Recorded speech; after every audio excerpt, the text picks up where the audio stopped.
नमस्कार, स्वागत है आप सभी का। मैं हूं आपके साथ मनु तेवतिया। चलिए फटाफट अंदाज में शुरू करते हैं खबरों का सिलसिला। 3 मार्च को न्यूज 18 के मंच पर जुटेंगे यूपी के बड़े दिग्गज। देखिए राइजिंग उत्तर प्रदेश कल दोपहर 2 बजे से लगातार।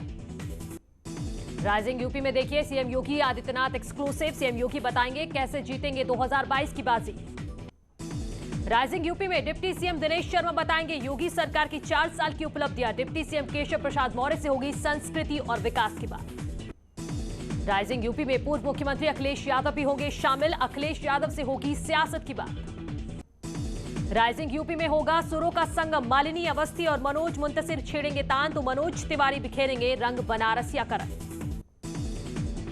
बंगाल के मालदा में गरजे सीएम योगी। कहा बंगाल का पुराना गौरव लौटाने के लिए बीजेपी सरकार जरूरी मतभेदों को भुलाकर बीजेपी का करे समर्थन। मालदा में सीएम योगी ने कहा ईद पर बंगाल में करवाई जाती है गोहत्या। राम का द्रोही किसी काम का नहीं। बंगाल में राम का नाम प्रतिबंधित। सीएम ने कहा आज बंगाल अर्थव्यवस्था में काफी पीछे। पहले यूपी के लोग बंगाल आते थे, आज यहां के लोग हमारे यूपी में रोजगार के लिए जा रहे हैं। इस मौके पर सीएम ने कहा कि जो सरकार गरीबों, युवाओं, किसानों के लिए काम नहीं कर सकती उसे सत्ता में बने रहने का कोई हक नहीं। सीएम योगी ने कहा बंगाल में चल रही है तुष्टीकरण की राजनीति। केंद्र की योजनाएं लागू नहीं करती है टीएमसी सरकार। हम बंगाल की धरती को अराजकता की धरती नहीं बनने देंगे। 1 महीने धैर्य रखिए, परिवर्तन दिखेगा। सीएम योगी ने कहा होली के आयोजन के साथ सबको शुभकामनाएं देता हूं। अभिनंदन करता हूं कि 2 मई को बंगाल में रंग बिरंगी होली के साथ दिवाली मननी चाहिए। आज हेलीकॉप्टर से सीएम योगी पहुंचे मालदा। चुनावी रैली में शामिल हुए। पश्चिम बंगाल पहुंचे सीएम योगी। बंगाल चुनाव में सीएम योगी की पहली रैली। मालदा में पहुंचकर सीएम योगी ने पार्टी कार्यकर्ताओं से मुलाकात की। मैरीटाइम इंडिया समिट 2021 की शुरुआत। पीएम मोदी बोले हमारा राष्ट्र का समृद्ध समुद्री इतिहास। बंदरगाहों में करे निवेश। बंगाल में धुआंधार रैलियां करेंगे पीएम मोदी। 7 मार्च को कोलकाता के ब्रिगेड मैदान से करेंगे आगाज। बंगाल में करीब 20 और असम में करीब 6 रैलियों को करेंगे संबोधित। जबकि गृहमंत्री अमित शाह और भाजपा अध्यक्ष जेपी नड्डा बंगाल में करेंगे 50-50 चुनावी रैलियों को संबोधित। मानवाधिकार परिषद में भारत का पाकिस्तान को खरी कहा आतंकियों को पेंशन मुहैया कराता है पाक। ओआईसी के बयान में जम्मू कश्मीर के जिक्र का भी भारत ने किया विरोध। पूरा होगा यूपी में फिल्म इंस्टीट्यूट का सपना। प्रस्तावित फिल्म सिटी में 40 एकड़ में बनेगा फिल्म इंस्टीट्यूट। आज रक्षा मंत्री राजनाथ सिंह को लगी कोरोना वैक्सीन। केंद्रीय स्वास्थ्य मंत्री डॉक्टर हर्षवर्धन ने पत्नी नूतन के साथ लगवाई कोरोना वैक्सीन। रामपुर में केंद्रीय मंत्री मुख्तार अब्बास नकवी ने पैसे देकर लगवाई कोरोना वैक्सीन। 250 रुपए देकर रामपुर के डालमिया हॉस्पिटल में लिया वैक्सीन का डोज। हैदराबाद में गृह राज्य मंत्री किशन रेड्डी ने भी लगवाया कोरोना का टीका। अस्पताल जाकर ली पहली डोज। गाजियाबाद के केंद्रीय कैबिनेट मंत्री महेंद्र नाथ पांडे ने गाजियाबाद में लगवाई कोरोना वैक्सीन। अपनी पत्नी संग लगवाई corona vaccine. Ghaziabad Delhi police ने नेशनल हाईवे 9 की लेन को फिर से किया बंद। रात 2 बजे दिल्ली पुलिस ने दिल्ली से गाजियाबाद आने वाले एक लेन को खोल दिया था। हाथरस में पीड़ित बेटी ने दिया पिता की अर्थी को कंधा। प्रशासन के समझाने के बाद अंतिम संस्कार के लिए तैयार हुआ परिवार। हाथरस मामले में हत्या का आरोपी 24 घंटे में गिरफ्तार। सीएम योगी ने लिया घटना का संज्ञान। आरोपियों पर रासुका लगाने के दिए निर्देश। उन्नाव में लोहा कारोबारी के यहां जीएसटी टीम की रेड। जीएसटी की एसआईबी विंग ने की छापेमारी। फैक्ट्री में बनाए जाते हैं लोहे के एंगल। कानपुर में चोरों के हौसले बुलंद। बाइक का लॉक तोड़कर ले उड़े। घटना सीसीटीवी में कैद। सीतापुर में आपसी विवाद के बाद 2 पक्षों आपस में भिड़े। जमकर हुई मारपीट। 8 लोग गंभीर रूप से घायल। शाहजहांपुर में एक बेटे का मानवीय चेहरा आया सामने। पीट कर की मां की हत्या। पुलिस ने आरोपी को हिरासत में लिया। मुख्तार अंसारी को पंजाब से यूपी वापस भेजने की उत्तर प्रदेश सरकार की याचिका पर सुप्रीम कोर्ट में सुनवाई टली। अब कल होगी मामले की सुनवाई। मथुरा में 3 मंजिला मकान में लगी भीषण आग। सकुशल बाहर निकले घर वाले। थाना कोतवाली का मामला। बहराइच में पैसे के लेन देन को लेकर 2 पक्षों में झड़प। सुरक्षाकर्मियों की मौजूदगी में जमकर चले लात-घूंसी। मेरठ में डीजल और पेट्रोल के गोदाम में लगी भीषण आग। मौके पर पहुंची फायर ब्रिगेड की टीम ने आग पर पाया काबू। नैनीताल की टिगरी गांव में आग से 6 घर खाक। लाखों रुपए का हुआ नुकसान। रुद्रप्रयाग में जंगली जानवरों को भगाने के लिए अनोखी पहल। हिंसक जानवरों को भगाने के लिए होगा पियर स्प्रे का इस्तेमाल। रानीखेत में सेना की भर्ती के लिए रोडवेज ने युवाओं को दी राहत। भर्ती में जाने वाले छात्रों के लिए दी अतिरिक्त बसें। कानपुर देहात में तेज रफ्तार ट्रॉला बेकाबू होकर पलटा। 6 मजदूरों की गई जान। 8 की हालत गंभीर। शाहजहांपुर में पुलिस ने अफीम तस्करों को किया गिरफ्तार। 70 लाख की अफीम बरामद। बदायूं के रहने वाले तीनों तस्कर शाहजहांपुर इलाके में भारी मात्रा में करते थे अफीम सप्लाई। शाहजहांपुर में पुलिस ने अवैध शस्त्र बनाने वाली फैक्ट्री का किया भंडाफोड़। पुलिस ने छापा मारकर 2 शातिर चोरों को किया गिरफ्तार। प्रयागराज में अवैध खनन की सूचना पर छापेमारी करने गई पुलिस की नाविकों की तोड़ी नाव। अब बसवार गांव राजनीतिक दलों के लिए बना सियासी अखाड़ा। कानपुर देहात में तेज रफ्तार कोयला लदा ट्राला पलटने से 6 मजदूरों की मौत हो गई है, 8 लोग घायल। लखनऊ में लाखों की डकैती का मामला आया सामने। ऑफिस में मौजूद कर्मचारियों को बंधक बनाकर डकैती को दिया अंजाम।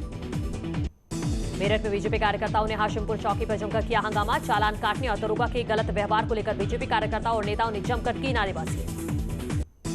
इटावा में एक युवक ने 3 दिन से अपनी बीवी को घर में किया कैद। सूचना के बाद पुलिस ने कराया मुक्त। बदायूं में हाईवे पर ट्रैक्टर ट्रॉली और बाइक की टक्कर। हादसे में बाइक सवार 3 युवकों की मौत, 1 घायल। आगरा में नगर निगम के एक स्टोर में भीषण आग लगने से हड़कंप। सूचना पर पहुंची दमकल की गाड़ियों ने आग पर पाया काबू। वाराणसी में दिखा न्यूज 18 की खबर का असर। नदी में सवारियों को बैठाकर दिखाए जा रहे थे स्टीमर से खतरनाक स्टंट। न्यूज 18 की प्रमुखता से खबर दिखाए जाने के बाद एडीजी जोन ने जांच कर कार्रवाई के आदेश दिए। ललितपुर में आयोजित मेले में बड़ी संख्या में बाहरी दुकानदारों का लगा जमावड़ा। प्रशासन की तरफ से किसी की भी नहीं कराई गई कोविड जांच।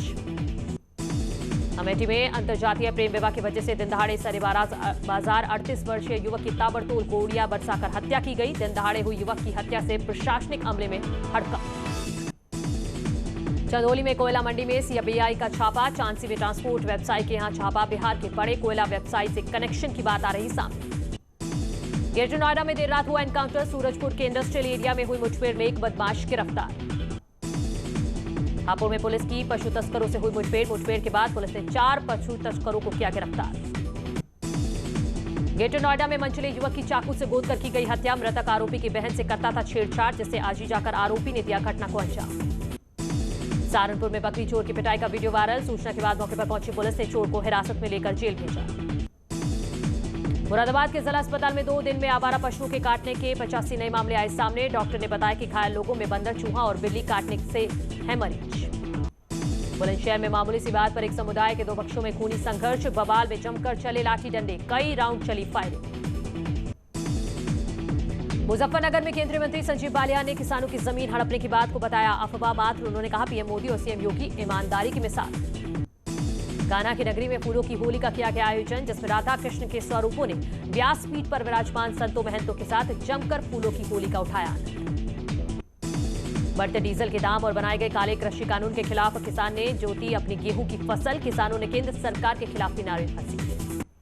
महंगाई के मुद्दे पर लखनऊ में समाजवादी पार्टी का जोरदार प्रदर्शन। केसरबाग से लेकर कलेक्ट्रेट तक एसपी कार्यकर्ताओं ने निकाली रैली। विधानसभा में आज केस वापस लेने के मुद्दे पर समाजवादी पार्टी का हंगामा। नेता प्रतिपक्ष राम गोविंद चौधरी के सवाल पर मंत्री ब्रजेश पाठक का जवाब। राजनीतिक विद्वेष से लगाए गए मुकदमे होंगे वापस। नेता प्रतिपक्ष राम गोविंद चौधरी ने कहा कि विपक्ष इन दोनों विधायकों को प्रवर समिति को भेजना चाहता था, लेकिन सरकार ने पास करा दी। प्रयागराज में कांग्रेस ने निकाली नदी अधिकार पदयात्रा। कांग्रेस की राष्ट्रीय महासचिव प्रियंका गांधी के निर्देश पर निकाली जा रही है ये यात्रा। भारी गिरावट के बाद सबला गोल्ड 45,916 रुपए प्रति 10 ग्राम पर पहुंचा। चांदी की चमक भी बढ़ी।